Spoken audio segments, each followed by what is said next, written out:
জীবন আকাশেরই মতন, সুখগুলো কখনো নীলচে রং রাঙানো, কখনো আবার ঘন মেঘে ঢাকা। জীবন মানেই ক্ষণে ক্ষণে পরিস্থিতির পরিবর্তন। যেখানে এক সেকেন্ডের ভরসা নেই, সেখানে মানুষ ভবিষ্যৎ গোছাতে কতই না মরিয়া। ভবিষ্যৎ দায়মুক্ত করতে, পাখির মতো উঠতে আমরা বর্তমানকে বন্দি করে ফেলি খাঁচায়। ধীরে ধীরে মরে যায় শখগুলো, সব শেষ থেকে যায় একখণ্ড পোড়া খটখটে শক্ত হৃদয়। সেখানে আর কোনো স্বপ্নের অবশেষ থাকে না। রোবটের মতো কেবলই পাড়ি দেয় মানুষ প্রতিটি মুহূর্ত। এগিয়ে যায় মৃত্যুর দিকে। মৃত্যু হয়ও, কিন্তু তাদের আর ফিরে আসতে ইচ্ছে করে না। মৃত্যুর যন্ত্রণার সাথে সাথে পৃথিবীর নানাবিধ মানুষের নানা রূপ মুখোশ, বিবিধ পৈশাচিকতা, বর্বর নির্যাতন নির্মিত্তে শেষ করে ফেলে প্রাণগুলো। এরপর আর কি? কেউ ফিরতে চায় না ত্রিভুবনে। জীবনের শেষ পর্যায়ে শেষ স্থান, কবর হয় পরিশেষের ঠিকানা। জীবন কি আকস্মিক বস্তু! ভাবনাগুলো কেমন অগোছালো, খাপছাড়া, তাই না? ছাদে দাঁড়িয়ে মেহের আকাশ দেখছে ও ভাবছে এলোমেলো ভাবনাগুলি। গায়ে কালো শাল জড়ানো। জ্বর এসেছে, তাপমাত্রা হয়তো বা থার্মোমিটার পারদে 100 ছুঁই ছুঁই। আলুষের আঘাতে আজও তার শরীর ক্ষতবিক্ষত হয়েছে। গতবারের মতো হসপিটালে ভর্তি হওয়ার বাড়াবাড়ি রকমের শরীর খারাপ না থাকলেও একদম কম বললে ভুল হবে। ভিতর বাহিরে মেহের ভীষণই অসুস্থ। নারী মন ভীষণ নরম, ঠিক কাদামাটির মতো। আলতো হাতে ধরলে নারী হয় সুন্দর কোনো পাত্রের ন্যায়, আর শক্ত মুঠে চাপলে নারী হয়ে যায় ক্ষতবিক্ষত। পুরুষের শক্তির কাছে নারী স্বভাবতই দুর্বল, কিন্তু নারী ধৈর্যের কাছে হারতে হয় পুরুষকে। হারতেই হয়। এই ধৈর্য জোরেই বোধ হয় মা জাতিরা যুগ যুগ ধরে টিকে আসছে। মেয়েদের ধারণা সেও টিকে যাবে। নিশ্চয়ই তার কার্যসিদ্ধি হবে। একটা সন্তান জন্ম দিতে যতখানি ব্যথা মায়েরা সহ্য করে, সমপরিমাণ ব্যথা মেহের সহ্য করছে হাসপাতালে। বিনা অবশ্যই জ্যান্ত সেলাই দেওয়া হয়েছিল শরীরই অংশে। তখন ওর আবসা জ্ঞান ছিল। বহুবার আর্তনাদও করেছিল কিটকিটে যন্ত্রণায়। নরম মাংসের তীক্ষ্ণ সূচের করাঘাতের রুহ বেরিয়ে আসতে চাইছিল। আরও একতরফা রক্তের সমুদ্র চিকন ধারায় বেয়ে পড়েছিল, মনে আছে মেহেরের। ভেবেছিল আর হয়তো বাঁচবে না। কই, দিব্যি বেঁচে আছে, টিকে আছে। মা যাতে ধৈর্য বেশি বলে বোধ হয় বেঁচে আছে। কোনো পুরুষের পক্ষে কখনোই এতখানি যন্ত্রণা সহ্য করা সম্ভব নয়। সেদিক থেকে হলো না মেহেরের শক্তি বেশি। এমন অসীম শক্তির দ্বারা নিশ্চয়ই আরুষকে প্রতিহত করা সম্ভব। নিশ্চয়ই সম্ভব। ফোনে ঘন্টি বাজে অসময়ে। স্ক্রিনে আবির ভাইয়া লেখাটা ভেসে উঠে ফিক করে হেসে দেয় মেহের। দেরি না করে কল রিসিভ করে হাস্যোজ্জ্বল কণ্ঠে সালাম দিল। প্রথমে মিষ্টি করে জিজ্ঞেস করলো, কেমন আছেন অফিসার সাহেব? সেকেন্ডের গতিতে সালামের উত্তর দিয়ে অস্থির কণ্ঠে প্রশ্ন ছুড়ে আবির, তুই জানিস না আমি কেমন আছি? বাড়ি আয় মেহু, খালামণি ভালো নেই। মাহি সারাদিন কাঁদে। ওরা তোকে ছাড়া ভালো নেই। তুমি আছো তো সামলানোর জন্যে? মাহিকে বোঝাও, বলো যত দ্রুত সম্ভব কাজ শেষ হলে আমি ফিরে আসব। তুই যে পথে হাঁটছিস সে পথ থেকে ফিরে আসতে পারবি? পারবো ভাইয়া, আমার উপরে আস্থা রাখো। তুই পাগল হয়ে গেছিস। ওই অমানুষের সাথে কোন আশায় থাকছিস? তোর প্রাণের ভয় নেই? তোকে খুন করতে ওর হাত কাঁপবে না? মেহু উত্তেজিত কণ্ঠে বলল, আমার দেহ রক্ষী আছে। খুব শীঘ্রই ফিমেল বডিগার্ড রাখা হবে। খোঁজ চলছে। তোমার সন্তানে থাকলে জানিও। আমি কি বলছি আর তুই কি উত্তর দিচ্ছিস? আমার কথা শোন পাখি, ফিরে আয়। তুই ভুল করছিস। জানো আমি শুনবো না, তবু রোজ কেন বলো ভাইয়া? তোমায় ফিরিয়ে দিতে প্রচণ্ড খারাপ লাগে। প্লিজ এ কথা আর বলো না। আমি এখন রাখছি, একদিন সময় হলে বেড়াতে আসো। মা ভাইয়ের খেয়াল রেখো ভাইয়া। মেহু শোন, আমার লাইন ততক্ষণে কেটে গেছে। লম্বা দীর্ঘশ্বাস ফেলে আবির প্রতিদিন মেহেরকে একবার হলেও ফোন করে ফিরে আসতে বলে, কিন্তু মেহেরের অকাট্য জেদের সাথে কোনোভাবে পেরে ওঠে না। কে মেয়েটাকে বোঝাবে? আরুষ ওর জন্য ভীষণ বিপজ্জনক। ছেলেটা হিংস্র, ধ্বংসাত্মক। আবিরের যে বড্ড চিন্তা হয়। ওর ভালোবাসা কবে বুঝবে মেহুটা? বুকে তীব্র ব্যথা হয় আবিরের। ভাগ্য এমন কুৎসিত গেম না খেললে পারত না? কেন ওর ভালোবাসাকে ছিনিয়ে নেওয়া হলো? ওর মতো ভালো কি এ জগতে মেহের কি কেউ বাঁচতে পারবে? ছাদ থেকে নেমে এসেছে মেহের। জ্বরের তোর বেড়েছে। এক্ষুনি ওষুধ না খেলে মাথা ঘুরে পড়ে যাওয়ার সম্ভাবনা রয়েছে। এই মুহূর্তে নিজেকে সুস্থ রাখতে হবে সবার আগে। অ্যান্টিবায়োটিক ওষুধ খেয়ে মেহের সার্ভেন্টকে 1 কাপ আদা চা বানাতে বলে আরুষকে দেখতে গেল। মেয়েটাকে অত্যাচার করে শয়তান ছেলে ঘুমিয়েছিল তক্ষুনি। তারপর থেকে সারা শব্দ নেই। আরুষের ঘরে গিয়ে দেখলো আরুষ তখনও ঘুমাচ্ছে। মেজাজ চটল, তবু আরুষকে সে ঘাটল না। জ্বরে তেতো হয়ে আছে মুখ। বমি পাচ্ছে, মাথাখানা পাথরের মতো ভারী। এ অবস্থায় আরুষের সাথে যুদ্ধ করার শক্তি বা ইচ্ছা কোনোটাই নেই। তা খেয়ে আরুষের খাবার ওর ঘরে দিতে বলে বাড়ির মূল দরজাসহ আরুষের ঘরেও তালা দিল মেহের। রাতে আরুষ বের হবে না তার কি গ্যারান্টি? নিজের জন্য বরাদ্দকৃত গেস্ট রুমের দরজা আটকে ঈশা নামাজ পড়ে কিছু না খেয়ে ঘুমিয়ে পড়ল। ভোর ভোর উঠে আরুষকে তুলতে হবে কাল। বেটা নামাজ পড়ে না, মুসলিম হয়েও কাফিরের মতো কর্মকাণ্ড করে। আর শেষ ঘুম ঘুমিয়ে নিক, কাল থেকে নাকানি চোবানি খাওয়ানোর জন্য প্রস্তুত মেহের। ঠিক রাত 10টায় ঘুম ভাঙে আরুষের। ধরফিরে উঠে হাঁপাতে থাকে। আরুষের মাঝে মধ্যে প্যানিক অ্যাটাক হয়। মূলত এমন হয় বেশি চিন্তা করলে। ছোটবেলায় মায়ের করা বেইমানি আরুষকে স্তব্ধ করে দিয়েছিল। মিসেস আয়েশা খন্দকারের টর্চারও কম সহ্য করেনি। স্নেহ মমতা পাওয়ার বদলে লাঞ্ছনা গঞ্জনা পেয়েছে মাত্র। যত্ন পায়নি, আদর পায়নি, মানসিক সাপোর্টও পায়নি। তারপর থেকে প্রায়শই হয়ে আসে। প্যানিক অ্যাটাক হলে সাধারণত আরুষের হাত পা কাঁপে, গা ঘেমে যায়, প্রেশার লো হয় এবং সবচেয়ে খারাপ লাগে বুকের ভিতর অস্থিরতা হলে। এসির পাওয়ার বাড়িয়ে দিয়ে ফ্রেশ হলো সে। টেবিলের চোখ গেলে দেখতে পায় রাতের খাবার ঢাকা দিয়ে রাখা। না চাইতো কপালে মৃদু ভাঁজ পড়ল। কোনোদিন ওর ঘরে খাবার দিয়ে যায় না সার্ভেন্ট। হঠাৎ আজকে কি এমন হলো? আরুষ যখন দরজা খুলে বের হতে চাইল তখনই পড়ল মহাবিপদে। দরজা খুলছে না। 2-1বার টানাটানি করার পরও অবস্থা নড়চড় যখন হলোই না, তখন বুঝলো মেহের লক করে রেখেছে। অস্থিরতার সাথে ক্ষোভে মাথা চক্কর দিতে লাগলো যেন। জোরে জোরে দরজায় লাথি মেরে সে সার্ভেন্টের নাম ধরে ডাকতে লাগলো এলোপাথারি। কেউ কর্ণপাত করল না দেখে রাগ বাড়ল আরুষের। সোজা বেলকুনিতে গিয়ে দড়ির সাহায্যে দোতলার আলিশান ছাদে নামলো। খুঁজতে খুঁজতে পৌঁছে গেল গেস্ট রুমে।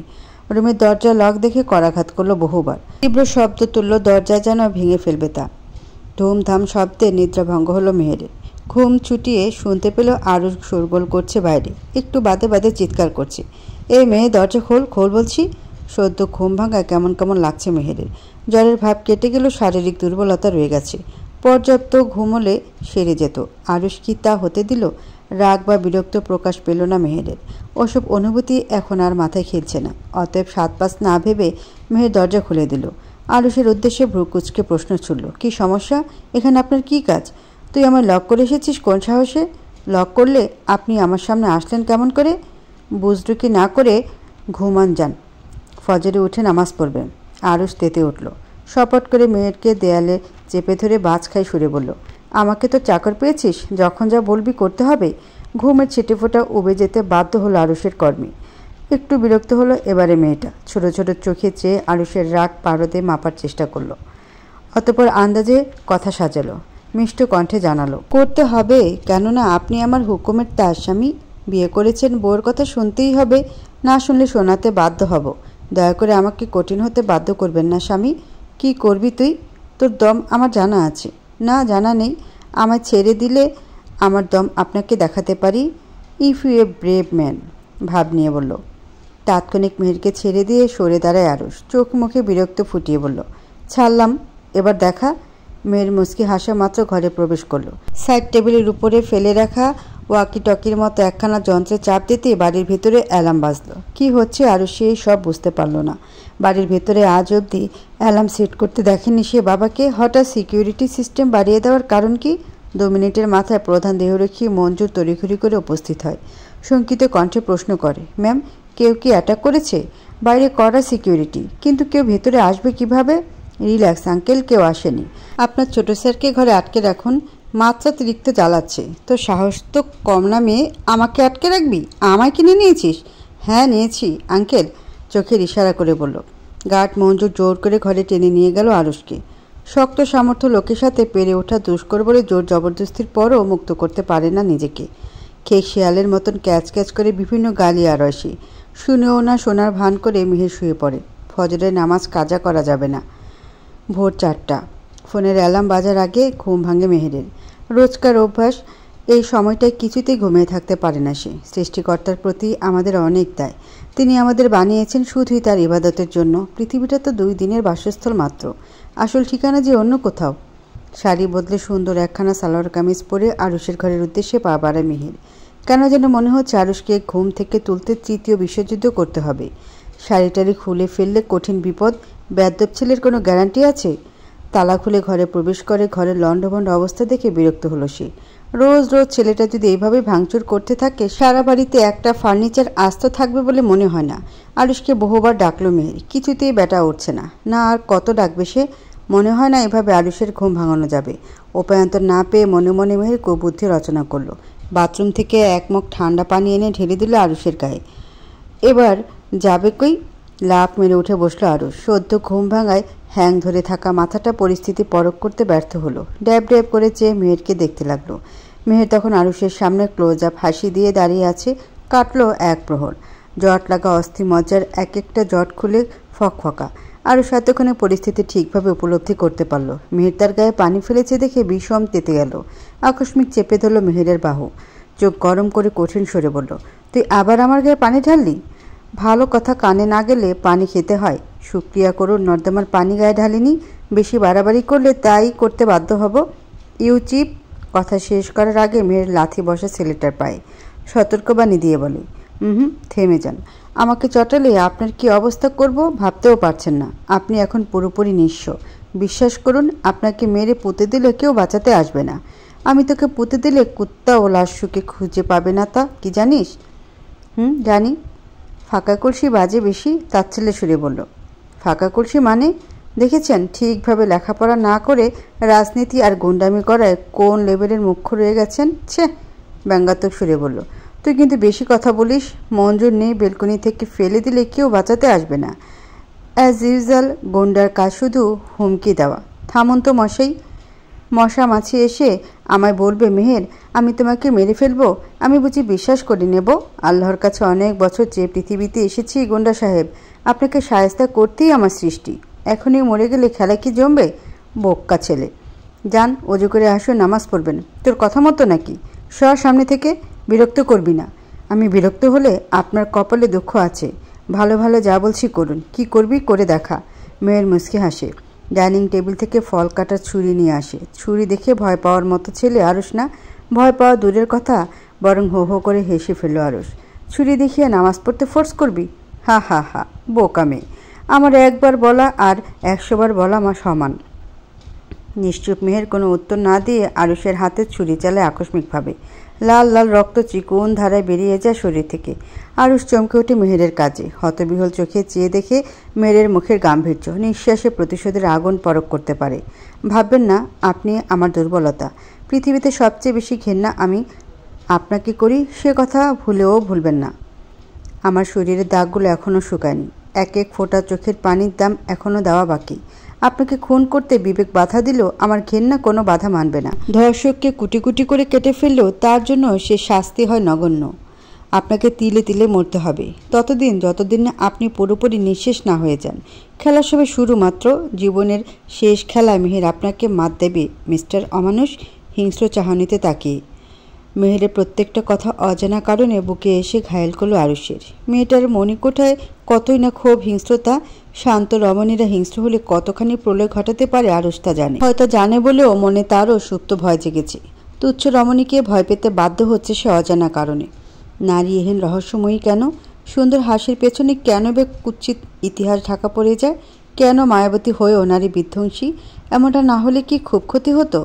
অজু করে আয় যা। সবে হাত কেটেছি, এক্ষুনি অজু না করলে তোর অন্ধকার ভবিষ্যতের প্রদীপ চিরতরে নিভিয়ে ফেলবো। I swear. চোখ বড় বড় করে তাকায় আরুষ। কোন ভবিষ্যতের কথা বলেছে তা বুঝতে বাকি নেই। পাগলা মেয়েটা কেটে কুটে দেয় যদি? সর্বনাশ সর্বনাশ সর্বনাশ। এই মেয়ে যে করবে না তার নিশ্চয়তা নেই। মেয়ের সাথে বাগবিতণ্ডায় যায় না আরুষ। ভেজা বিড়াল হয়ে চলে যায় বাথরুমে। নিজেকে দেখে অচেনা লাগে তার। তুচ্ছ একজন রমণীর কাছে হেরে যাচ্ছে আরুষ। ছি ছি। অজু সেরে এসে আরুষ দেখলো জায়নামাজ হাতে নিয়ে বসে আছে মেহের। ইতিমধ্যে মেঝে ঝাড়ু মেরে পরিষ্কার করে ফেলেছে। আরুষ গেছে 6-7 মিনিট হবে হয়তো। এর মধ্যে সব পরিষ্কার করে ফেলেছে দেখে অবাক হলো সে। মেয়েটার রোবট নাকি জাদু করি কে জানে। আরুষে দেখে জায়নামাজ নিয়ে মেহের বলল, আপনি সামনে দাঁড়ান, আমি পেছনে দাঁড়াচ্ছি। আমি সূরা পারি না আর না জানি নামাজ পড়তে। বিস্ময় নিয়ে চেয়ে থাকে মেহের আরুষের মুখপানে। এত বড় ছেলে যে নামাজ পড়তে জানে না তা অবিশ্বাস্য লাগছে মেহেরের। মাহি ক্লাস 6 থেকে নামাজ পড়তে জানে, অথচ বেটা বুড়ো দামড়া হয়ে জানে না। শুনুন, নামাজ বিষয়ে মিথ্যা কথা বলতে নেই। আমি জানি আপনি ফাঁকি দেওয়ার জন্য এ কথা বলছেন। এগুলো বলে লাভ নেই, আমি আপনাকে ছাড়ছি না। আমি স্ট্রিক্ট কথা বলতে পছন্দ করি। তুমি বাঘ ভাল্লুক নও। তোমাকে ভয় পেয়ে আমায় মিথ্যা বলতে হবে? সত্যি পারি না, কোনোদিন পড়িনি। আপনার বয়স না 29? এতগুলো বছরে নামাজ। 1 সেকেন্ড থেমে তারপরে বলল, আপনি জানেন আমার ছোট্ট ভাই 11 বছর বয়স থেকে এক ওয়াক্ত নামাজ কাজা করে না। এদিকে আপনি বুড়া দামড়া হয়ে নামাজ জানেন না। সে মনিও নাকমুখ কুচকে বলল। আরুষ ঠান্ডা গলা জবাব দেয়, তোমার ভাইয়ের মা আছে, আমার তো মা নেই। যখন শেখার বয়স ছিল তখন আমার মা ছিল না, পরে আর ইচ্ছে করেনি। সময় থাকতে থাকতে কিছু কাজ না করলে কখনোই করা হয় না। আরুষের কণ্ঠস্বর বেশ মোলায়েম শোনালো, কোথাও এক বুক যন্ত্রণা যেন লুকানো। কতই না আফসোসের সুরে বলল আরুষ, যখন শেখার বয়স ছিল তখন আমার মা ছিল না। এই সামান্য একখানা বাক্য কি গভীর মর্মার্থ প্রকাশ করে না? এবার নরম হয় মেহেরের মন। লাজুক সুরে সে আরুষকে বলে, সমস্যা নেই, আমি শিখিয়ে দেব। আপনি সামনে দাঁড়ান, আমি দোয়া জোরে জোরে পড়ছি, আমার শুনে শুনে আপনি রিপিট করবেন। কিন্তু কখন হাত বাঁধছ, কখন সিজদা দিচ্ছ আমি কি করে জানবো? তুমি আমার পাশে বসে নামাজ পড়ো, কিছু কিছু দেখতে পাবো, পেছনে বসলে তো আর দেখতে পাবো না। মেয়েটা লক্ষ্য করে আরুষ নামাজের প্রতি অল্প হলেও আগ্রহী। একটু আগে ওযু করবে না বলে জেদ করা ছেলেটা তার পাশে দাঁড়িয়ে নিজ থেকে নামাজ পড়তে চাইছে। সৃষ্টিকর্তার কি অসীম মহিমা, মাশাআল্লাহ। কথাগুলো মনে মনে ভেবে মেহের আনন্দিত হয়ে উত্তর দেয়, ঠিক আছে। কথা অনুযায়ী মেহেরের পাশে আরুষ বসে এবং ওর দেখাদেখি 4 রাকাত নামাজ শেষ করে। অতঃপর মেহের আরও শিখিয়ে দেয় কখন হাত বাঁধতে হয় ও কিভাবে সেজদা করতে হয়, কেননা অবিকল তাকে কপি করে লাভ নেই। ছেলেদের সঙ্গে মেয়েদের নামাজের আংশিক তারতম্য রয়েছে। সকাল 8টা। রান্নাঘরে ব্যস্ত সময় কাটাচ্ছে মেহের। এবারের সার্ভেন্টদের রান্না খুব একটা সুস্বাদু না, এর চেয়ে ঢের ভালো রান্না করে মেহের। সুতরাং সে সার্ভেন্টকে পার্মানেন্ট বিদায় করে দিয়েছে। বাড়িতে বর্তমানে একজন মাত্র কাজের লোক, যিনি গত 19 বছর যাবৎ এই বাড়িতেই রয়েছেন। লম্বা এই সময় যাত্রায় মহিলা গভীর বিশ্বস্ততা অর্জন করেছে। সেই জায়গা থেকে তাকে পদচ্যুত করা মেহেরের স্পর্ধার বাইরে। আন্টি, আপনাদের এলাকায় ভালো কোনো রাঁধুনি নেই? এর আগে রাঁধুনিকে আমার ভালো লাগে নাই, ওকে আমাদের কারোই ভালো লাগে না। কিন্তু কি আর করার, আমি ভালো রান্না করতে পারি না। বিশ্বস্ত লোক ব্যতীত এই বাড়িতে ঢোকা করা নিষেধ। কেন নিষেধ কেন? আঙ্কেল যথেষ্ট ভালো একজন মানুষ, ওনার কি কোনো শত্রু আছে? ভালো মানুষদেরই তো কষ্ট, শত্রু নেই আবার। ওই যে সাহেবের আগের বউ, মেয়েটা প্রথম প্রথম ভালোর মুখোশ পরেছিল বলে সাহেব ধরতে পারেনি। চিরকাল কেউ কি মুখোশ পরে থাকতে পারে না? আসল রূপ সাহেবের সামনে খুলে গেল একদিন। আরুষ বাবাকে খুব অত্যাচার করত। সৎমা কোনোদিন আপন হয় নাকি? যেখানে নিজের মা পর। মেয়ের দীর্ঘশ্বাস ফেলে কাজে মন দেয়। এখন আর নয়, ধীরে ধীরে আরুষ সম্পর্কে সবই তার জানতে হবে। এতে এ পরিবারের প্রাইভেসি নষ্ট হলেও কিছু করার নেই। আরুষকে বদলাতে সব কিছুই তার জানা দরকার। আরাম কাদারে টান টান হয়ে অর্ধশ অবস্থায় দেখা যাচ্ছে 40 নারীকে। মহিলা দেখতে লাল টকটকে ফর্সা, মাথায় খাটো চুলগুলো অদ্ভুত কোকড়া ফলে ঘাড়ের আশেপাশে কোনো মতে পড়ে আছে। পরনে স্লিভলেস ব্লাউজ ও পাতলা ফিনফিনে জর্জেট শাড়ি, ফলে শরীরের বেশিরভাগ অংশ দৃশ্যমান। মহিলাটির হাতে মদের একটি গ্লাস, তার গা থেকেও মদের বোটকা গন্ধ ভেসে আসছে। তারই সামনে আশিক দাঁড়িয়ে। 16-17 দিন আগে যে আরুষের ভিডিও ভাইরাল করে আরুষের থ্রেট খেয়েছে, সেই ছেলেটির নামই আশিক। আরুষের কথা মতো দুপক্ষের হয়ে কাজ করছে। ব্যাপারটা দু নৌকায় পা দিয়ে চলার চেয়েও কঠিন। কোন নৌকা কোন দিকে যাবে গ্যারান্টি নেই। বেচারার জীবন টানা টানা জল্লাদ দুটোর হাতে পড়ে। আরুষের খবর কি? আশিক নরম কণ্ঠে জবাব দেয়, আরুষ স্যার বিয়ে করেছে ম্যাডাম। তুই আমার সামনে আমার শত্রুর ছেলেকে স্যার কেন বলছিস মরকট? কাকে বিয়ে করেছে? বাড়ির কোনো মেয়ে? না ম্যাডাম, প্রেমের বিয়ে। খোঁজ করে দেখেছি, মেয়েটা সাদামাটা, মিডল ক্লাস ফ্যামিলির। আরিশের মতো, তাই তো? ভ্রু ভাঁজ করে আশিক প্রশ্ন ছুড়ে। আরিশা কে? আরুষের মা। সে যাই হোক, কাজের কথায় আয়। মেয়েকে দেখেছিস তুই? না ম্যাম, বাসা থেকে বাইর হয় না। খোঁজ রাখ কখন সে বের হয়, চোখে চোখে রাখবি। ওই মেয়ে আমার পথের কাঁটা। আমার শান্তি কেড়ে নিয়ে মায়ের মতো সুখের সংসার করবে ভেবেছে। ও সব সুখ শান্তি কেড়ে নিতে না পারলে আমার নামও আয়েশা খন্দকার নয়। আশিক মনে মনে খুব ভ্যাংচায়। আরুষ কোনো দিক দিয়ে কম নয়, ক্ষমতা অর্থে পরিপূর্ণ। মুখের কথায় আরুষের ক্ষতি করব বললেই হলো। মহিলা হয়তো এখনও চিনেই না আরুষ কী জিনিস। এনার মতো হাজারটা আয়েশাকে কিনে বেঁচে ফেলার ক্ষমতা রাখে। Cause he has a criminal master mind. আমার ফোন কোথায় দাও? কি প্রয়োজন আগে বলুন, তারপর দিচ্ছি। নিজের ফোন বিষয়ে কৈফিয়ত দিতে হবে। এই তুমি কোন হ্যারম এসে গেছো? বউ হয়ে আপনার অবশ্যই কৈফিয়ত দেবেন, দিতে বাধ্য। ভালো মানুষ হলে প্যারা দিতাম না। আপনি যে ঘুঘুমাল। আরুষ বিরক্ত সুরে বলে, তুমি দিবে না? তোমাকে ভেঙে ফেলবো। তোমার দম আমার চেয়ে বেশি না, আপনার বুদ্ধি আমার চেয়ে বেশি না। আরুষ মেহেরের দিকে এগিয়ে যাচ্ছিল, এমন সময় আরুষের ফোন বেজে ওঠে। মেহেরের জামার সিক্রেট পকেটে পুড়ে রাখা ছিল তা। ভাইব্রেশন মুডে বাজায়, শরীরে সৃষ্ট কম্পন অনুভূত হয়। ফোন বাজছে। মেহের বেলকুনিতে গিয়ে দরজা আটকে দেয়। আরুষ এখনও জানে না তার কল এসেছে।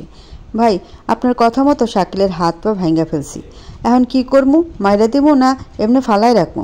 মেয়ে শিউরে উঠল ক্ষণিকের জন্য, গায়ের লোমকূপ দাঁড়িয়ে গেল। রাজনীতির পাশাপাশি আরও খুনাখুনিও করে? ছি ছি ছি, এত খারাপ সে? ভাই কথা কন, দ্রুত হাসপাতালে ভর্তি করুন, আমি আসছি। ছেলেটি ঘাবড়ে জিজ্ঞেস করলো, কে কে কথা কয়? আমি আপনাদের বসের বউ। আপনার ভাই সামান্য অসুস্থ, বলেছে ওনার কাজগুলো এখন আমায় দেখতে। আপনি তাকে সিটি হাসপাতালে নিয়ে যান, আমি আসছি। আচ্ছা ভাবি। কথোপকথন শেষে মেয়ের আরুষের ফোন থেকে সিম কার্ড খুলে নিজের ফোনে পুরে নেয়। অতঃপর নিজের একখানা নতুন সিম কার্ড আরুষের ফোনে পুরে দেয়। আপনার ফোন ধরুন। বাতাসের মতো হুড়মুড় করে এসে হাতে ফোন গুঁজে দিয়ে বাতাসের মতো ছুটল মেহের। ছেলেটা কিছু বলার আগে মেহের হাওয়া। হঠাৎ হলো কি? হাসপাতালে সারা শরীরে ব্যান্ডেজ লাগানো এক যুবকের এক পা ঝুলিয়ে রাখা দড়ির সাহায্যে মানুষের আরেকটা মানুষকে কিভাবে আঘাত করতে পারে, মায়া হয় না? ছেলেটির সামনে গিয়ে বসে মেহের। গলার শ্লেষা পরিষ্কার করে জিজ্ঞেস করে, আরুষে আপনাকে মেরেছে? ভীতিকর দৃষ্টিতে ছেলেটি তাকিয়ে থাকে মেহেরের দিকে। নিকাবে সারা মুখ ঢাকা মেহেরের, চোখ দুটো ছাড়ে কিছুই দেখা যাচ্ছে না। এ মেয়ে আরুষের লোক নয়, তার কি গ্যারান্টি? মুখ খুলে যদি প্রাণে মেরে দেয়? ভয় পাবেন না, আপনি সব ঠিক বলুন। আপনার চিকিৎসার দায়িত্ব আমি নিয়েছি, আপনার সেফটির দায়িত্বও আমার। আমি আরুষের ব্যাচমেট। জুয়ায় আরুষের কাছে 10 লাখ টাকার বাজিতে আমি হেরে যাই। টাকা দিতে পারছিলাম না বলে আমাকে আরুষ থ্রেট করতো। লুকিয়েছিলাম এতদিন, আজ ওর লোকেরা আমায় ধরে মারধর করেছে। সামান্য কারণে উনি আপনাকে মারবে? আশ্চর্য। এটাই সত্যি ম্যাডাম, আমি টাকা দিতে না পারলেও ও আমায় প্রাণে মেরে দিবে। আপনার কোনো ভয় নেই, আমি আপনাকে সেফ জায়গায় রাখবো, কিন্তু একটা শর্তে। কোনোদিন জুয়া খেলতে পারবেন না, পাপ কাজ ছেড়ে দিতে হবে। কথা দিচ্ছি, আমি কথা দিচ্ছি। লম্বা নিঃশ্বাস ছেড়ে বাড়ির উদ্দেশ্যে পা বাড়ালো মেহের। মনটা বিষণ্ণ। না জানি আরুষের কত অন্যায় অধ্যায় লুকিয়ে রয়েছে আধারে।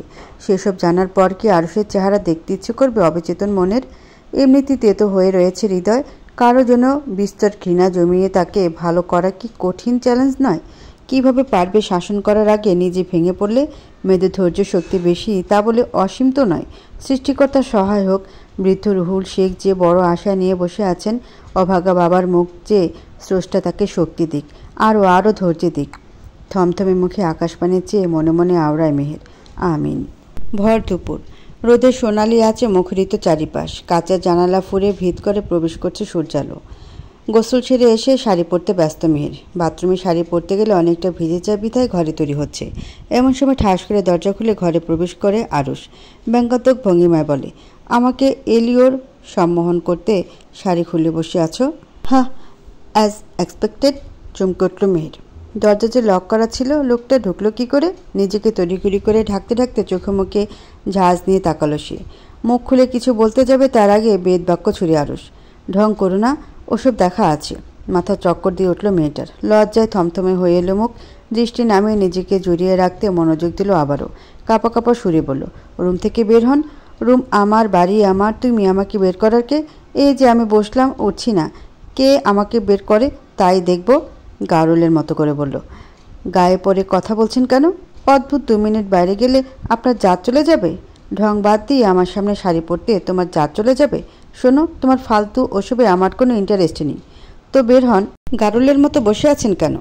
রুম আমার, আমি যাব না, তেজি কণ্ঠে বলল। মেহের তর্ক থামে শাড়ি গুছিয়ে বাথরুমে গিয়ে পড়ে আসে। বাইরে এসে রাগে ফুঁসতে ফুঁসতে বলে, তারামি করেন কেন আমার সাথে? আমার সিম কার্ড কোথায়? ভালো ভালো ফেরত দাও বলছি। সিম কার্ড খেয়ে ফেলেছি, দেব না। লাস্টবার বলছি ফেরত দাও। সিমের কথা পরে হবে, আগে বলুন শাকিল নামের ছেলেটাকে মেরেছেন কেন? সামান্য টাকার জন্য হাত পা ভেঙে দিতে হবে? আপনি এতই অমানুষ। তুমি ওর নাম কীভাবে জানলে? কারণ সকালে আমি আপনার ফোন রিসিভ করে সব শোনার পর হাসপাতালে গিয়েছিলাম। কি বিশ্রীভাবে মারিয়েছেন দেখেছি। সে মনিউ। ও, তলে তলে তুমি স্পাইগিরি করছো? শোনো মেয়ে, আমার পার্সোনাল লাইফে ইন্টারফেয়ার করবে না, তাহলে তোমাকেও মেরে ওভাবে ফেলে রাখবো। সেই সুযোগ আপনি পাবেন না, কাঠ গলায় বলল। মেয়ের বেরিয়ে আসে ঘর থেকে। আরুষের কপালে চিন্তার ছাপ পড়েছে। চালাপোলার সাথে যোগাযোগ করে ওদিকের খবর জানতে হবে, কিন্তু বেয়াদব মেয়েটা সিম কার্ড হাপিস করে নেওয়ার নাম্বার নেই কাছে, মুখস্থও নেই। এমত অবস্থায় যোগাযোগ করার উপায় কি? আরুষ জীবনের ডায়েরি লেখে না, স্কুলে থাকতে অবশ্যই লিখত, এখন ওসব অতিরঞ্জিত থাকে। নাম্বারগুলো টুকে রাখলে কি আজ এই দুর্দশা হয়? নিজের পায়ে কুড়াল মেরে আপরটাকে গলায় ঝুলিয়েছে। সে জীবন ঝাঁঝরা করে দিলে, উফ আরুষ, কি সর্বনাশ করলে নিজের। মনে মনে গালমন্দ করতে থাকে আরুষ নিজেকে। অতঃপর মেহেরের কাছে যায় ফোনখানা হাসিলের তাগিদে। মেহের সেই সময়ে রান্না পরিবেশনে ব্যস্ত। এই সুযোগে মেহের যে রুমে থাকে সেই গেস্ট রুমে আরুষ চুপি চুপি গিয়ে মেহেরের মোবাইল ফোন খুঁজতে থাকে। একে একে বিছানার সাইড টেবিল, ড্রেসিং টেবিলের ড্রয়ার, ওয়ার্ড্রোব সব খুঁজে খুঁজে দেখে, কিন্তু কই মোবাইল, কই মেহেরের মোবাইল। কিছু খুঁজছেন? দরজায় দাঁড়িয়ে কথা ছুড়ে দেয় মেয়েটা। আরুষের রাগী চেহারা গাম্ভীর্যে প্রলে পড়েছে, ফস ফস করে নিঃশ্বাস ফেলছে। মেয়েটাকে কটমট করে চিবিয়ে খেয়ে ফেললে মন্দ হতো না। আমার সিম কার্ড ফেরত দাও।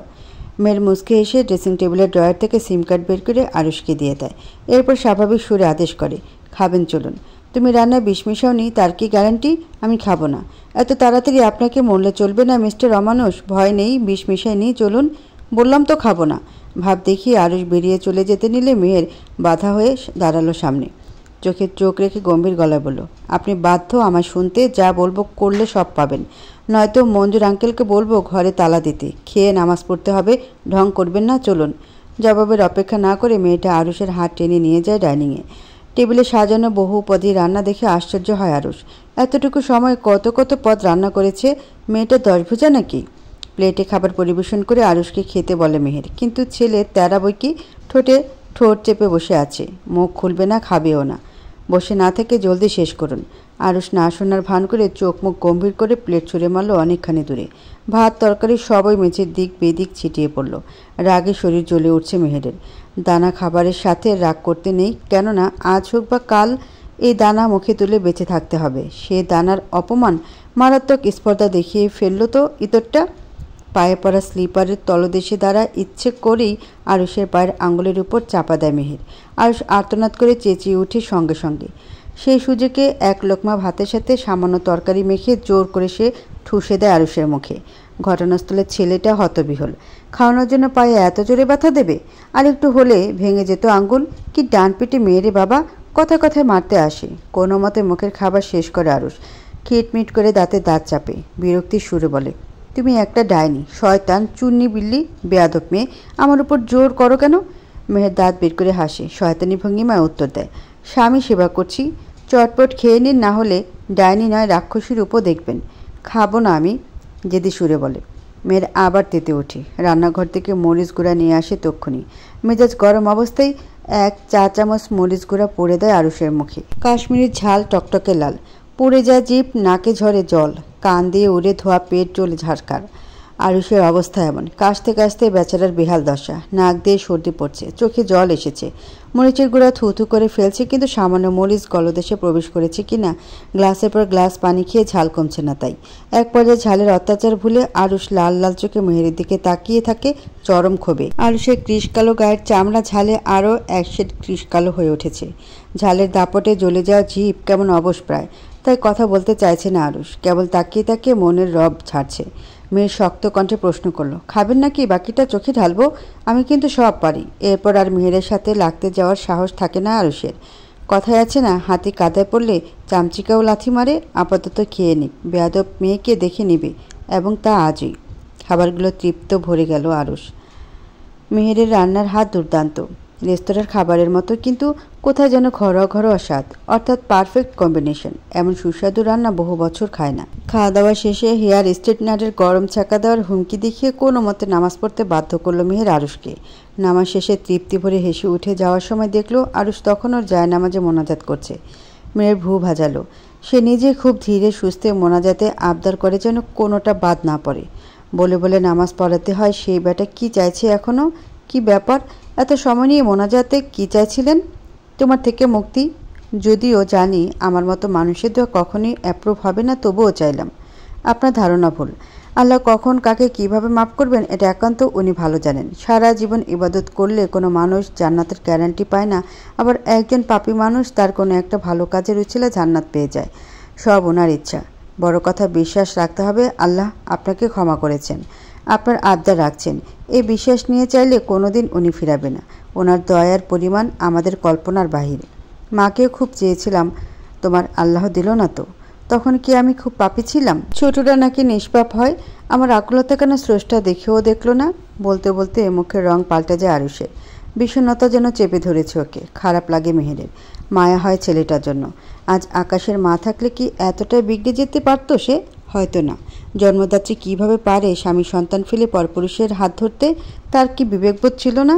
দীর্ঘশ্বাস ছেড়ে আরুষের পিঠে আলতো করে হাত রাখল মেহের। শান্ত কণ্ঠে বলল, আল্লাহ যাকে ভালোবাসেন পৃথিবীতে তাকে বেশি বেশি দুঃখ, বিপদ আপদ, অসুখ দিয়ে ইমানের পরীক্ষা করেন। আমি কোনোদিন নামাজ ছাড়িনি, রোজা কাজা করিনি, যথেষ্ট মেনে চলার চেষ্টার তৎপর থেকেছি। তবু আমার ভাগ্যে আপনি কেন জুটলেন? আমি কেন হাসতে হাসতে মরে গেলাম? কেন আমার সবচেয়ে বড় সম্পদ কেড়ে নিল নসিব? আমার কি বুকে ব্যথা করে না? কিন্তু কখনো এসবের জন্য আমি আল্লাহকে দোষী সাব্যস্ত করি না। উনি উত্তম পরিকল্পনাকারী। পৃথিবীতে আমায় কষ্ট দিয়ে মৃত্যুর পর এর প্রতিদান দিবে আমি বিশ্বাস রাখি। আপনার জন্য মায়ের পরিবর্তে আরও উত্তম কিছু লেখা আছে। একটুও মিথ্যা বলছি না। মনোযোগ দিয়ে কথাগুলো মন্ত্রমুগ্ধ হয়ে শোনে আরুষ। হৃদয়ে অদ্ভুত প্রশান্তি ছেয়ে গেছে। মেয়েটার অগাধ বিশ্বাস দেখে নিজেরও বিশ্বাস করে ফেলতে ইচ্ছে করছে, তবে তার প্রকাশ করা মানা। মেহের তার শত্রুর কাছে হার স্বীকার করলে চলবে? হারতে যে আরুষ জানে না। মেহেরের মোবাইলে ঘন্টি বাজল। রুহুল শেখ কল করেছেন। এর আগেও দুদিন কথা হয়েছে ওনার সাথে। ফোন রিসিভ করে সালাম দিল মেহের। ভালো মন্দ জিজ্ঞেস করলো। আরুষের কথা জিজ্ঞেস করলে মেহের জানালো আরুষ জায়নামাজে বসে আছে। বড়সড় ধাক্কা খেলেন রুহুল শেখ। মনে হচ্ছে কানে ভুল শুনেছে। তবদাবনে রুহুল শেখ মেহেরকে জিজ্ঞেস করলেন, তুমি সত্যি বলছো মা? মেয়ের মৃদু হেসে প্রসন্ন কণ্ঠে বলে, জি আব্বু, সত্যি বলছি। রুহুল শেখের প্রাণ ভরে গেল মেহেরের মুখে আব্বু ডাক শুনে। যাক, অবশেষে মেয়েটা তাকে আপন করে নিতে পেরেছে। আরুষ তোমার সাথে খারাপ ব্যবহার করে? সব ঠিক আছে, আপনি চিন্তা করবেন না। বাবা কল করেছে বুঝে আরুষ ছো মেরে কেড়ে নেয় মোবাইল ফোন। গলা খাকারি দিয়ে জিজ্ঞেস করে, যে আমার জীবন কয়লা করে দিয়েছে তাকে জিজ্ঞেস করছো কেমন আছে? আর আমি বন্যার পানিতে ভেসে আসছি। মেহের তো আছেই, তোমার ভালো থাকা নিয়ে কোনো চিন্তা নেই। জানি ও ভালোই রাখবে। না, ভুল জানো, ও একটা ডাইনি, রাক্ষসী। আমার মুখে মরিচ গুঁড়া ঠেলেছে। আর জানো, সহবত শেখাতে যা করার সে করবে, অনুমতি আমিই দিয়েছি। তাহলে এও বলে দাও ঠিকঠাকভাবে রোমান্স শিখতে। কবেই দাদু হয়ে যেতে। সব ওর দোষ। চুপ চুপ, মুখে লাগামটা অসভ্য ছেলে। আর একটা কথা বলবে না? খ্যাপা সুরে বলল। কোটি বার বলবো, আলবাদ বলবো। তুমি না বলো ওকে স্ত্রীর জায়গা দিতে? ওদিকে বেরিয়ে আমায় স্বামী নয় শত্রু ভাবে, যখন তখন আমার পিণ্ডি চটকায়। বাবা, তুমি তোমার ছেলেকে ফিরে এসে জীবিত পাবা না। দেখবে ড্যানি রক্ত চুষে খেয়ে মেরে ফেলেছে, নাটকীয় সুরে বলল। রুহুল শেখ বিরক্ত হয়ে ফোন কাটলেন। আর 2 মিনিট আরুষের প্যাচাল শুনলে কানের পোকাগুলো এবার মারা যেত। বদরকে কিভাবে সভ্য করবে মেহের খোদা ভালো জানেন। এদিকে মেয়ের রাগে ফুসছে। আরুষের ভাষা জ্ঞানে স্ত্রী নেই। বড্ড বৃষ্টি শোনা এক একটা কথা। বাবাকে কেউ যাতা বলে? ছি, আমি আপনার মুখ সেলাই করব মিস্টার অমানুষ। আপনার 3rd ক্লাস কথাবার্তা শুনে জাস্ট মরে যেতে ইচ্ছে করে। ধাক্কা দিতে হেল্প করতে পারি মেহেরজান। লজ্জা নেই? এত অপমান শুনিও মুখে খই ফোটে। বউয়ের কাছে আবার লজ্জা কিসের? দেখি কাছে আসো। মতলব কি? গায়ে পড়ে কথা বলছেন কেন? বিরক্তি নিয়ে বলে। কঠিন মতলব আছে। বাবার একটা নাতি নাতনি লাগবে। বাজে কথা বলবেন না। বলবো না, করে দেখাবো। মেহের সরে যেতে চাইলে খপ করে আঁকড়ে ধরে আরুষ তাকে। শয়তানি হাসি দিয়ে দাঁত কেলিয়ে বলে, এবার কি হবে? ভয় পাই না। তাই? শয়তানি হাসি দিয়ে বলে, হ্যাঁ তাই। তাহলে ভালোই হলো। তুমি আমায় এন্টারটেন করবে। বাড়ি থেকে বাইরে যেতে দাও না, নিজেও কাছে আসো না। মেয়ের নেশা কি তীব্র হয় জানো? যে একবার মেয়ের নেশায় পড়ে ছাড়তে পারে না। এই বলেন আপনি মেয়েদের সহ্য করতে পারেন না? মেয়েরা প্রতারকের জাত। তাহলে প্রয়োজন মেটাতে মেয়ে জাতকে কেন বেছে নেন? লজ্জা করে না? রুচিতে বাঁধে না? হাজার হাজার পুরুষের ছোঁয়া পতিতাকে স্পর্শ করতে বমি পায় না? ছি, ভাবলেই তো বমি পায়। আপনার পায় না? ঘৃণার সুরে কথাগুলো তেতো কণ্ঠে বলল মেহের। আরুষ তাতেও পাত্তাহীন, চিন্তাহীন এবং লজ্জাহীন। বুক ফুলিয়ে বরং ভাব নিয়ে আরুষ জবাব দেয়, না, পায় না। আমার আনন্দ পায়, খুশি লাগে। যে জাত আমার বাবাকে আমাকে ফেলে চলে গেছে দেহের চাহিদা মেটাতে না পেরে, টাকার লোভ সামলাতে না পেরে, আমি সেই জাতকে পায়ের তলায় পিষে আমি আনন্দ পাই। টাকা খুব মজার জিনিস। 2 পয়সার জন্য যখন নিজেকেও বিলিয়ে দিতে দ্বিধা করে না ওরা, আমি তখন অবাক হয়ে দেখি। বৃষ্টির যন্ত্রণা দিয়ে মেরে ফেলার চেষ্টা করি। ওরা মরে না, শুধু টাকার লোভে সহ্য করে। তুই তাদের একজন না হয়েও তাদেরই মতন। লোভ, তোরও খুব লোভ। সম্পত্তি, প্রতিপত্তি, এসব দেখে মাথা নষ্ট হয়ে গেছে। তাই আমার স্বামী বানিয়ে আমার বাপকে ভুলিয়ে সব হাসিল করতে চাইছিস। আচ্ছা, তা না হয় করিস। তার বিনিময়ে আমায় খুশি করবি না? আমি তোকে সহ্য করে যাই কেন জানিস না? তোকে ভোগ করার স্বার্থে, নয়তো তোর মতো ছোট লোকের বাচ্চাকে আরুষ নিজের ঘরে সাজিয়ে রাখে। প্রতিটি কথার বান বুক ছুঁয়ে বেরিয়ে গেল যেন। মেয়ের চোখ দুটো নয়ন নীলে টইটম্বুর, শুধু খসে পড়ার অপেক্ষা মাত্র। মুখের রং পাল্টে গেছে। ঘোলা দেখছে আরুষকে। তার উদ্দেশ্য আরুষকে শাস্তি দেওয়া, কই আরুষ কি শাস্তি পাচ্ছে? উল্টো ওই পড়ে যাচ্ছে প্রতিনিয়ত। আরুষের মতো অমানুষের সাথে কে থাকতে চায়? কি হয় টাকা দিয়ে যদি হাত ধরার মানুষটাই নোংরা হয়? আরুষের টাকা তো মেহের চায় না, কোনোদিন ওর সম্পদ প্রতিপত্তি ভোগ করতে চায় না, অথচ আরুষ কতই না কুদৃষ্টি তাকে প্রত্যক্ষণ করে যায়, তার সম্পর্কে ভাবে। যতটা খারাপ মেহেরের শত্রু মেহেরকে ভাবে না। চোখের অধরে জমা মেঘ গাঢ় হয়েছে, যখন তখন নেমে আসবে বর্ষণ। কিন্তু কাঁদলে কি চলবে? আপনার সম্পত্তির আশা আমি মেহের করি না। একদিন আপনাকে ভুল প্রমাণ করে আমি ঠিকই চলে যাব। আমার দিকে তোলা প্রতিটা কথার তীর সেদিন আপনার বুক চিরে বেরিয়ে যাবে আরুষিক। ততদিন পর্যন্ত যত যাই হোক আমাকে প্রতিহত করতে পারবেন না। আমার ধৈর্য সম্বন্ধে কোনো ধারণা আপনার নেই। তুই আমার থেকে কিছু নাই আশা করতে পারিস? আমি তো করি। মেহের ব্যঙ্গাত্মক হেসে জবাব করে। দেহ কিসের এত লালসা আপনার নারী দেহের প্রতি? আপনার জীবনে কি আছে বলতে পারেন আমায়? না কোনো ভালো বন্ধু, না প্রেমিকা, না আপনজনকে। আপন বাবা নিজেই আপনার আচরণে দূরে সরে গেছে। একটা কুকুরের থেকেও নিম্নমানের জীবনযাপন করেন আপনি। অন্যের প্রতি না হোক নিজের উপরে কি একটু দয়ামায়া হয় না? তোর জ্ঞান শুনতে আমি বাধ্য নই। বউ হয়ে ঘাড়ে চেপে বসে আছিস, আমার বাপের হোটেলে গান্ডে পিণ্ডে গিলছিস, তার দাম দিবি না? খামোশ মিস্টার অমানুষ, খবরদার আমার দাম দর করবেন না। আমার রাস্তার মেয়ে পেয়ে বসেননি। রইল কথা ভাত কাপড়ের, এটা আমার অধিকার। কারো দয়ায় আমি বেঁচে নেই, জোরালো কণ্ঠে বলল। তুইও আমার অধিকার। জানিস না স্বামীকে সুখী করতে হয়? সে কাজে তুই এতটুকু ভূমিকা রাখিস না? প্রয়োজন মনে করি না। মানুষের মতো মানুষ হলে স্যাটিসফাই ঠিকই করতাম। কোনো অমানুষকে খুশি করতে যখন তখন শুয়ে পড়তে পারবো না। আপনার মুখ দেখতে আমার ঘৃণা করে। ক্রোধে আরও সঙ্গে সঙ্গে মিহিরের বাহু চেপে ধরে, রাগে ফুলে উঠে চিৎকার করে। আমার দেখতে এত ঘৃণা লাগে তো চলে যা। তোকে ধরে রেখেছি কে? আমার জন্য মেয়ের অভাব হয় না। তোকে ছোঁয়ার জন্য আমি মরে যাচ্ছি না বেহায়া। কথা শেষ হওয়ার আগেই সজোরে ধাক্কা মারে মেহেরকে। মেয়ের ছিটকে গিয়ে পড়ে কাবারের উপর। কাবারের কণা লেগে সহসা কেটে যায় কপালের একাংশ। আরুষ ফিরে দেখে না, মেহেরকে সেভাবেই ফেলে চলে যায়। যদি ফিরে চাইতো তবে অচেতন নিস্তেজ মেয়েটাকে দেখে হয়তো বুঝতো সে জ্ঞান হারিয়েছে। কিন্তু না, অজানা পৈশাচিকতা গ্রাস করেছে মস্তিষ্ককে। ফলে সে আর ফিরে চাইল না, ভাবল না। অবচেতন মন ঘূর্ণাক্ষরে জানতেও চাইল না মেয়েটা ঠিক আছে কিনা। তার কি এমন কঠিন হওয়া সাজে? স্বামী হওয়ার আগে সে কি একজন মানুষ নয়? কেন এক ফোঁটা মায়া সে দেখালো না মেহেরকে? তাকে জোর করে খাবার খাওয়ানো, মুখে মরিচ গোড়া ঢেলে দেওয়া, তারই প্রতিশোধ বুঝে নিল আরুষ। এবার কি তার শান্তি হলো? প্রতিশোধ নিতে পেরে আনন্দ পেল কঠিন হৃদয়। ক্লাবের অন্ধকার কোণে সোফায় বসে একের পর এক গ্লাস সাবার করছে আরুষ। মদ খাওয়ার তার বহু পুরনো অভ্যাস। হবে প্রায় বছর 6। 2190 দিনের লম্বা সময়ের ব্যবধানে মদ আরুষের শরীরে রন্ধ্রে রন্ধ্রে প্রবেশ করেছে। হাফ বোতল এক চুমুকে শেষ করলেও নেশা ধরে না, একটার বেশি লাগে। পুরো এক টানা বোতল শেষ করে আরুষ দ্বিতীয় বোতল খোলে। খানিকক্ষণের মধ্যে বোতলের অর্ধেক হাপিস করে ফেলে। অবশেষে নেশা আয়ত্ত করতে সক্ষম হয় তাকে। মাথা বনবন ঘুরপাক খাচ্ছে, চারপাশটা কেমন ঘোলা ঘোলা, খারাপ লাগছে না। যন্ত্রণা ভুলিয়ে ফেলতেই মদের আশ্রয় নিয়েছিল আরুষ। এখন মনের আক্রোশ দূর করতেও সহায়তা নেই। ক্ষতি কি যদি এক প্রহর নেশায় ডুবে জীবনের যাবতীয় যন্ত্রণা ভুলে থাকা যায়? মেহেরের জ্ঞান ফিরেছে একটু আগে। শরীরের যত্ন বিশেষ নেয় না, খাওয়া দাওয়ায় দায় সারা ভাব। শারীরিক দুর্বলতা ও মাথার চোট অনেকক্ষণ অজ্ঞান রেখেছিল তাকে। অবশেষে সার্ভেন্ট শিউলি আন্টি মেহেরের জ্ঞান ফেরায়। ডাক্তার ডেকে কপালে ব্যান্ডেজ করে যথাসম্ভব সর্বোচ্চ পরিমাণে সেবা যত্ন করেন। আপাতত মেয়ের কিছুটা ভালো। এখন কেমন লাগছে মা? ভালো। বড় সাহেবকে আমি সবই বলবো। আরুষ বাবা আজ যা করলো তা অন্যায় করেছে খুব। মেয়ের ধীরে সুস্থে জবাব দিল, না আন্টি, আমাদের মধ্যে থাকুক এসব। উনি অসুস্থ, বাসার খবর জানি আর অস্থির করবেন না। এদিকটা আমি সামলাই। আরুষ বাবার মাথা ঠিক নেই। যদি ও তোমাকে বড় কোনো আঘাতে জখম করে ফেলে? আতঙ্কিত সুরে বলে। ভয় পাবেন না, আমার কিচ্ছু হবে না, মৃদু হেসে বলল। আচ্ছা, মঞ্জুর আঙ্কেল কোথায়? ওনার উপর নজর রেখেছ তো? মঞ্জুর গেছেন আরুষের পেছন পেছন। পথে কোনো বিপদ হলে সব সময় ওকে চোখে চোখে রাখা হয়। টেলিফোন করেছিলাম বলল ক্লাবে মদ গেলছে। শিউলি আন্টির শেষ কথায় রাজ্যের ঘেন্না বিরক্ত মেশানো ছিল। মেয়ের হঠাৎই আত্মঘাতী হয়ে গেল। ঘুরে ফিরে সে এক ঘটনা। কেউ নিজ প্রচেষ্টায় ভালো হতে না চাইলে কি তাকে ভালো করা যায়? এই মানুষটাই আবার ওর স্বামী।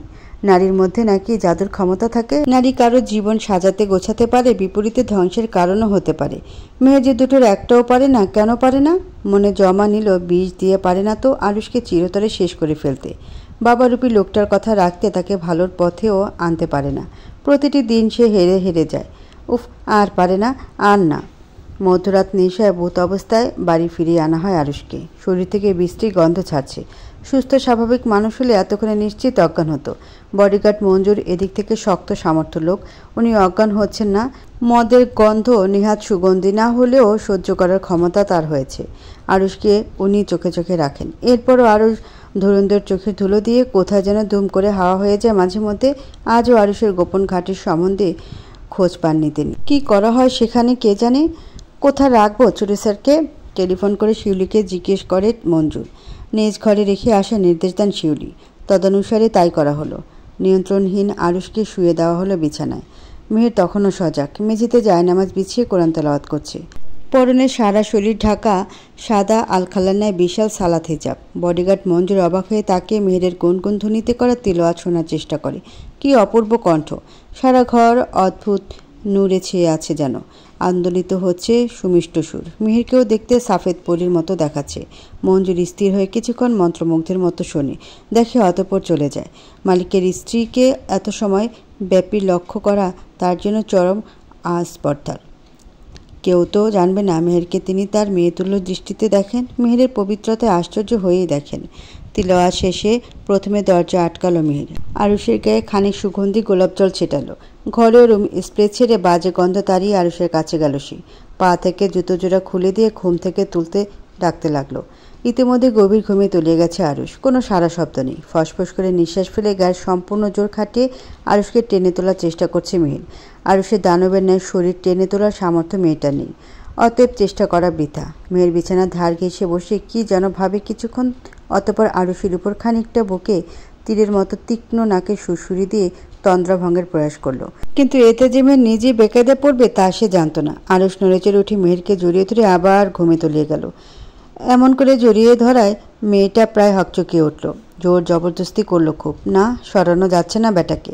খবিশ লোককে কি ঘুমের মধ্যেও মেয়ের নেশা ধরে? যত্তসব বেদ্যপের কর্মকাণ্ড। বেটা মরেও না। রাগে বিড়বিড় করতে করতে আরুষের গায়ে ভীষণ জোরে দুটো চিমটি কাটল মেহের। আরুষের ঘুম কাটল সঙ্গে সঙ্গে, কিন্তু নেশায় ঠিকভাবে তাকাতে পারল না। অজ্ঞতা মেহেরকে ছেড়ে দিয়ে চোখ বুজে এপাশ ওপাশ করলো। মুখ বিকৃত করে নিজের বিরক্তি প্রকাশ করলো। মাথা ঝিম ধরে রয়েছে। ঘন ঘন নিঃশ্বাস ফেলছে সে। গরমে শরীর ঘেমে নিয়ে একাকার। নেশা ছেড়ে গেলে সাধারণত এমনটা লাগে আরুষের। এসি থাকতে ঘরে গুমোট গরম কেন? এতেও আবার অসহ্য মেয়ের কারসাজি নেই তো? আরুষ চোখ খুলে এসি রিমোট খুঁজতে খুঁজতে বলল, এসি রিমোট কই? পাওয়ার বাড়াও, আমার গরম লাগছে। মেয়ের চুপি সারে ঘরের কাজ খুলে দেয়। গম্ভীর সুরে বলে, শান্ত হন, কিছুক্ষণের মধ্যে ঘর ঠান্ডা হয়ে যাবে। আমার সাথে ফাজলামো না করে রিমোট দাও, প্যাচার ভালো লাগছে না। এসি ছাড়া থাকার অভ্যাস করে নিন, কবরে এসি পাবেন না। পৃথিবীর এতটুকু উত্তাপ যদি সহ্য না হয়, এত এত পাপ করে কবরের উত্তাপ কি করে সহ্য করবেন? তাই বলছি অভ্যাস করে নিন। তুই কি মাদার তেরেসা নাকি? এত জ্ঞান দিস কেন সারাদিন? মেজাজ ভালো নেই, আমাকে আর রাগাস না, প্যাচাল ছুটিয়ে দিতেই আমি জানি। আরুষের কথার কোনো প্রত্যুত্তর না করে মেহের নিচ থেকে বলে, উঠুন, উঠে গোসল করে নিন, শরীর থেকে দুর্গন্ধ আসছে। বিরক্তিতে সারা শরীর রিরি করে জ্বলে ওঠে আরুষের। উঠতে বসতে মেয়ের অখাদ্য জ্ঞান দিচ্ছে। কে শুনতে চায় ওর থেকে ফ্রিতে জ্ঞান? একটা প্যাচাল না করে জ্ঞানসভা খুলে বসলেই পারে, সুন্দর কামাই হতো। শোনো মেয়ে, সেইবার ওয়ান করছি, আমায় খেপিও না। এমন অবস্থা করব কথা বলার শক্তি থাকবে না। আপনি এই এক রেডিও কয়দিন শোনাবেন? আগে বলেছি আমি আপনাকে ভয় পাই না। আরুষ উঠে গিয়ে মেহেরকে খপ করে চেপে ধরে বিছানায় নিয়ে আসে। তিক্ত চাহনিতে তাকিয়ে থাকে মেয়েটার পানে। মদে দুর্গন্ধ নারী পচে গলে যাওয়ার জোগাড় মেহেরের। যে মেয়েটা সিগারেটের গন্ধ সহ্য করতে পারে না, তার নাকে কি মদের ঘ্রাণ সইবে? চোখ মুখ খিচে ধরে মেয়ের ধিক্কারের সুরে প্রশ্ন ছুড়ে, ক্লাবে আজ মেয়ে পাননি? শরীরের খিদে মেটানোর আমি ছাড়া আর কেউ নেই? যাকে অসহ্য লাগে তাকে স্পর্শ করতে আপনার হাত কাঁপে না? নাকি ধর্ষক হয়েই জন্মেছিলেন? আরুষ কোনো জবাব না দিয়ে মেহেরের গলায় মুখ ডোবায়। কোনো এক অজানা কারণে তার মনে হচ্ছে মেহেরের কাছে থাকলে মনের সকল অস্বস্তি খিটখিটে ভাব কেটে যায়, মন ভালো হবে। আর যাই হোক, সে তো মেহেরকে একরত্তি ঘৃণা করে না, আবার ভালোবাসে না, কিন্তু কোথাও যেন এক সুপ্ত আকর্ষণ মেহেরের দিকে তাকে খুব করে টানে। মেয়েটাকে ছোঁয়ার লোভ জন্মে মনে। মেহেরের মাঝে কোন নেশা আছে জানে না আরুষ, শুধু জানে মেহেরকে ওর প্রয়োজন, ভীষণ প্রয়োজন। একটুখানি শান্তি এই মেয়েটা ছাড়া পৃথিবীর কেউ আর দিতে পারে না, পারবে না। মেয়েরের শরীর থেকে আসা মেয়েরই সুঘ্রাণ আরুষকে ফেলে দিল কোনো এক ঘরে। উন্মাদের মতো আচরণ করতে লাগলো সে। ঠোঁট ডুবিয়ে অসংখ্যবার স্লাইড করতে থাকলো ধপধপে সাদা গলায়। এদিকে দুর্গন্ধ অস্বস্তিতে রুহ বের হয়ে আসতে চাইছে মেয়েটার। এক্ষুনি অজ্ঞান হলে বোধহয় আরাম হতো। মুক্তি পেত পৈশাচিক যন্ত্রণা থেকে। পৃথিবীতে নিশ্চিতভাবে কতজনের স্বামী মদ খেয়ে এসে বউকে অত্যাচার করে তার একখানা লিস্টটি মেহেরকে কেউ যদি এনে দিত, সে প্রত্যেকটা নরপিশাচকে খুন করে ফেলত। আরুষকে মাঝে মাঝে মেরে ফেলতে ইচ্ছে করলেও রুহুল শেখের মুখটা মনে পড়লে মেহের থমকে যায়। ওই করুণ চাহনিতে কতই না ব্যথা, কত আফসোস। শুধুমাত্র রুহুল শেখের জন্যই মেহের আরুষকে সহ্য করে যাচ্ছে। ও দেখতে চায় আরুষ আর কত দূর হাঁটতে পারে, সে পথের পরিসীমা কতখানি। এরপর কোনো কঠিন সিদ্ধান্ত তাকে নিতে হবে। খুন না হোক, আরুষকে গুরুতর কোনো সাজা দিবে, যে সাজা পেয়ে আরুষের বুক কাঁপবে, কষ্টের শরীর শীতল হয়ে আসবে, হৃদয় কাতরাবে। একদিন স্বামী নামের পিশাচকে সে করুণ শাস্তি দিবেই। মেয়ের ভাবনার মাঝে আরুষের নেশা প্রখর হয়েছে। ঘন ঘন নিঃশ্বাসের শব্দ শোনা যাচ্ছে। অবস্থা বেগতিক, কিন্তু এই মুহূর্তে কি করবে মাথায় খেলছে না। অনেক ভাবার চেষ্টা করার পরে মেহেরের মাথা সামান্য বুদ্ধি এলো। আচমকা আরুষকে জড়িয়ে ধরে নরম আচরণ প্রদর্শন করলো। ফলস্বরূপ নেশাগ্রস্ত আরুষের হাতের বাঁধন ঢিলে হওয়ার সাথে সাথে চুমুর গতি বাড়ল। অস্থির চাহনি ফেলে লাল লাল দৃষ্টিতে তাকিয়ে রইল মেহেরের চোখে। এক মুহূর্তের জন্য মেহেরের বুকের ভেতরটা ছ্যাদ করে উঠল। সে নেশাক্ত চাহনির কবলে পড়ে শরীর অবশ হয়ে এলো যেন। হৃদস্পন্দনও থেমে গেল। কি অনুভূতি হলো মেহের জানে না। কোনো মোহ যেন মেয়েটাকে হিপনোটাইজ করে ফেলেছে। আরুষের ঠোঁট জোড়া মেহেরের ঠোঁট স্পর্শ করতে কেঁপে উঠল সারা শরীর। ঘোরের সাথে অন্যরকম কিছু মিশে গেল। চোখ বুজে স্থির হয়ে শুয়ে রইল কাঠ বোতলের ন্যায়। মেয়েদের হুট করে স্তব্ধ হয়ে যাওয়া আচরণ ঘরের দেওয়ালগুলোকেও ভাবিয়ে তুলল। সে কি আরুষের স্পর্শ উপভোগ করছে? চুম্বন করতে করতে মেয়ের ঠোঁটে আচমকাই কামড় বসিয়ে দিল আরুষ। এক ঝটকায় হুঁশ ফিরে এলো ওর। শরীরের ব্যাপক শক্তি খাটিয়ে আরুষকে ধাক্কা দিল। আরুষ ছিটকে যায় কয়েক হাত। মেহের বিদ্যুৎ গতিতে উঠে বসে এক ঠোঁট দিয়ে আরেক ঠোঁট চেপে ধরে। লজ্জায় ঘৃণায় নিজেকে হঠাৎ করে নিজের নিকট অত্যন্ত সস্তা মনে হচ্ছে। কেন তখন আরুষকে বাধা দিল না? এমন তো হওয়ার কথা ছিল না। ছি, এও কি মেহেরের থেকে আশা করা যায়? আরুষ আয়েসি ভঙ্গিতে বসল। মেহেরের পানে তাকিয়ে কুটিল হেসে কটাক্ষ করে বলল, আমার বেড পার্টনার হতে চায় না এমন মেয়ে দেশে নেই। মেনে নিচ্ছ তো? তুমিও আমায় কামনা করো। বাকিদের মতো তুমিও নিজেকে বিলিয়ে দিচ্ছ আমার পায়ের তলায়। খুব অপমানিত হয় মেহেরের পরমাত্মা। নিজ মনের কাছ থেকে প্রতারিত হয়ে আত্মঘাতী হয়ে পড়ে। থমথমে মুখে মেঝের দিকে তাকিয়ে থাকে। আরুষ অবজ্ঞা করে জোরে জোরে হেসে আরও বলল, কাম হিয়ার, আর নাটক করো না, কাছে আসো। I will satisfy your sexualisation. Trust me, you will enjoy. মেয়ের শরীর জ্বলে ওঠে আরুষের কুপ্রস্তাবে। কুপ্রস্তাব বলার কারণ তাদের মধ্যকার সম্পর্ক স্বাভাবিকের চেয়েও অস্বাভাবিক।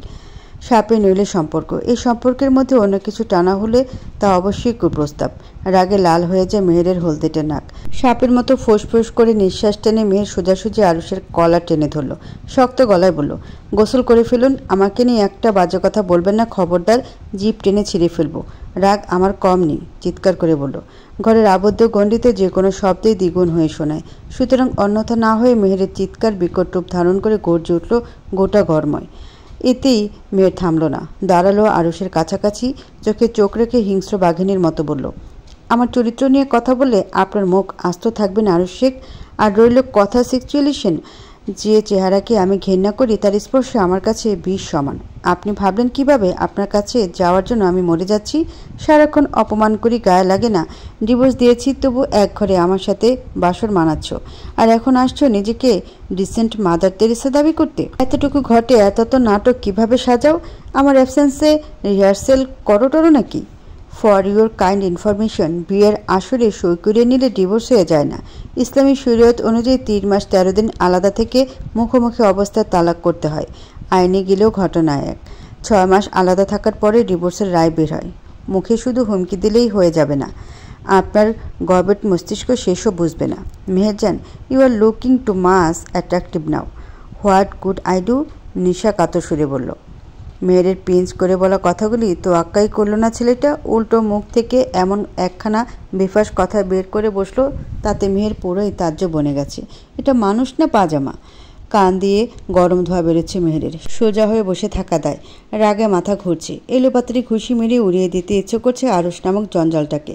শালা সব সময় লুচ্চামি। দুনিয়ার সব মেয়ে কি তার অ্যাট্রাকটিভ লাগে? অসহ্য। রাগে ফুসতে ফুসতে মেয়ের আরুষের কলার টেনে ধরে নিয়ে যায় বাথরুমে। তারপর শাওয়ার ছেড়ে ভিজিয়ে দেয় সঙ্গে সঙ্গে। আরুষ এতে অবাক হয় না তেমন একটা। অনুমান করেছিল মেহের এমন কিছুই করবে। ততক্ষণে মেয়েটার ফর্সা মুখে রাগের লালাপ আবার দেখা দিয়েছে। চেহারাটা আস্ত যেন এক ফুটন্ত রক্তজবা। কি অপরূপ দেখতে মেয়েটা! কোথাও বাড়তি সৌন্দর্যের পরশ নেই, আবার কমও নেই। একাধারে মেহেরকে দেখে যাচ্ছে আরুষ। এর আগে কখনো মেহেরকে এত মনোযোগ সহিত দেখা হয়নি, একেবারে হয়নি তাও নয়। প্রথম যেদিন শাড়ি পরে রেস্ট হাউসে গিয়েছিল মেহের, সেদিন খুব মনোযোগী দেখেছিল তাকে। এরপর আজ মেহেরকে সে যত গভীরে ছুঁয়েছে তত গভীরে ওকে নিয়ে কেউ কল্পনাও করেনি। অথচ এই মেয়েটাকে আরুষ আজ অব্দি চোখ ভরে দেখেনি, মুগ্ধ হওয়ার চেষ্টা করেনি। কেন? মেহেরকে সে প্রথম দিনে মন ভরে দেখে ওর অবয়ব মুখস্থ করে ফেলা কি আরুষের কর্তব্য ছিল না? অসম চিন্তা নাকি ঘোর জানা নেই। স্বাভাবিক থাকতে থাকতে অস্বাভাবিক মাদকতা গ্রাস করল আরুষকে। শরীরের চাহিদা থেকে নয়, সত্যিকারের মাদকতা, যা আসে সরাসরি মস্তিষ্ক থেকে, মন থেকেও নয়।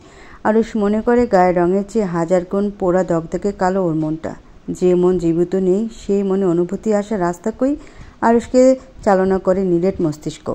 নিজের ব্রেনকে সবচেয়ে বেশি বিশ্বাস করে সে। এও মনে করে ব্রেন সর্বদা ঠিক দিকে নিয়ে যাবে তাকে। আজ এক্ষুনি আরুষের কী হলো তা সে জানে না।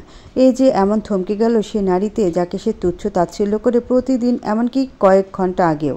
সে নারীর অগ্নিমূর্তি আকস্মিক এক প্রহর নেশায় ফেলে দিয়েছে।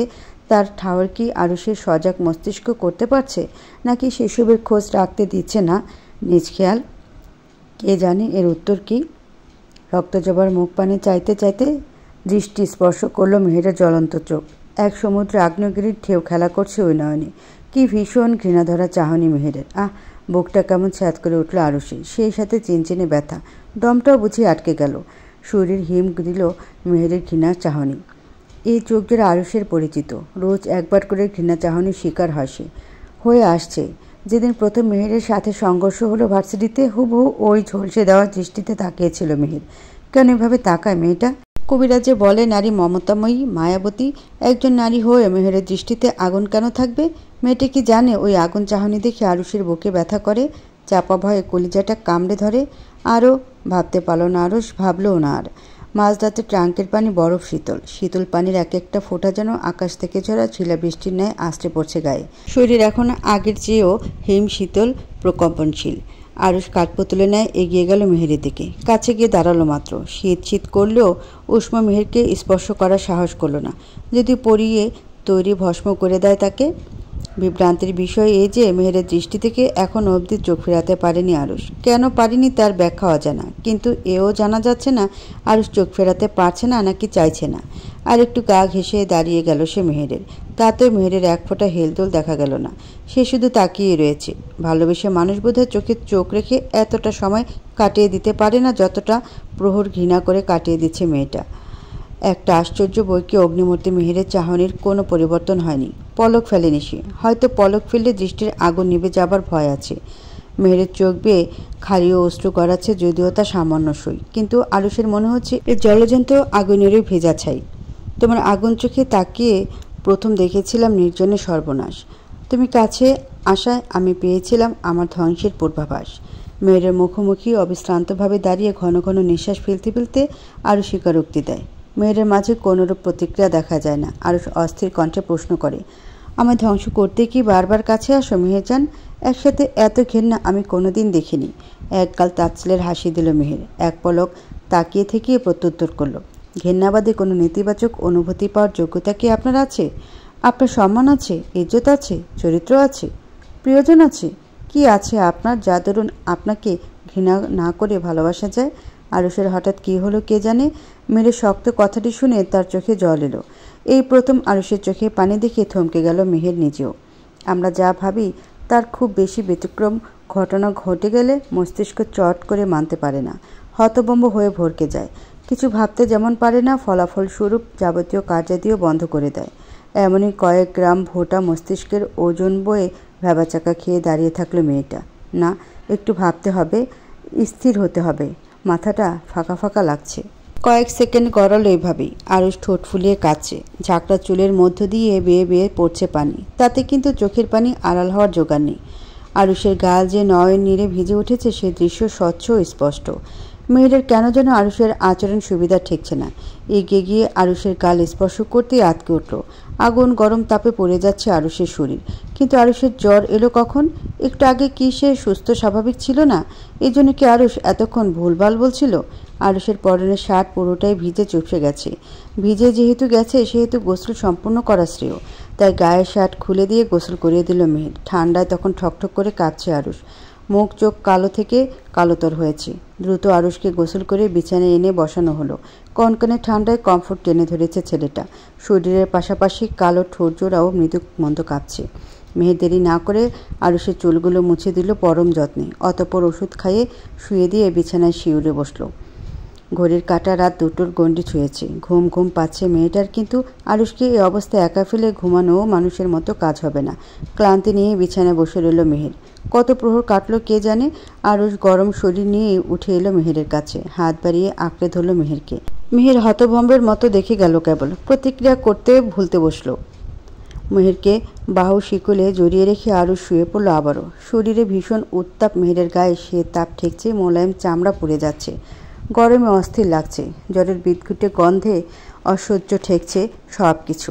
তবুও মেহের সামান্যতম নড়ল না। কেবলই মনুষ্যত্বের খাতিরে কিনা কে জানে, স্বেচ্ছায় আরুষকে জড়িয়ে ধরে চোখ বুজে থাকলো মেয়েটা। মিথ্যা না বলে সত্য বললে মোহজ্যোতি সামনে আসবে। মোহর কবলে পড়ে রাগ ঘৃণা উড়ে গিয়ে উদয় হয়েছে অপার্থিব মায়ার। খসরুতা হৃদয়ে সৃষ্টি হয়েছে অথই মায়ের কলরব। স্থবির হয়ে গিয়েছে মন। থাকুক না একটু জড়িয়ে সে তো পর নয়। পর যে সে নয়। বিধাতা লিখনে লেখা বর্তমান মেহেরের সম্বল সে। খারাপ বলে কি অস্বীকার করা যায় ওই সত্য? অস্বীকার করা গেলে মন্দ হতো না। গুমড়ে গুমড়ে মেহের প্রতি সেকেন্ডে মরত না। তার যে খুব কষ্ট হয় তার নামের পুরুষটিকে পরনারীর সঙ্গে দেখতে, বৃষ্টি গালাগালি তার মুখে উচ্চারিত হতে শুনতে, মধ্যরাতে মদ্যপান অবস্থায় ফিরে পেতে। সবচেয়ে বেশি কষ্ট হয় অন্যের চোখে আরুষের প্রতি ভাষা ঘৃণা দেখে। লোকের ওই চাহনি যে কাটার মতো বিঁধে মেহেরের বুকে, জ্বালা পোড়া করে। এ মানুষটা যে তার স্বামী। কষ্ট হওয়াই কি স্বাভাবিক নয়? খোদা আমাদের সাথে কখনোই অন্যায় করেন না, সেটাই করেন যা আমাদের জন্য শ্রেষ্ঠ। কিন্তু আরুষকে দেখলে মেহেরের পৃথিবী ভেঙে চুরে আসে। এই আরুষ বুঝি তা শ্রেষ্ঠ ভাগ্য লিখন? তবে কেন মেহেরকে পুড়িয়ে বিধ্বস্ত করে বারংবার?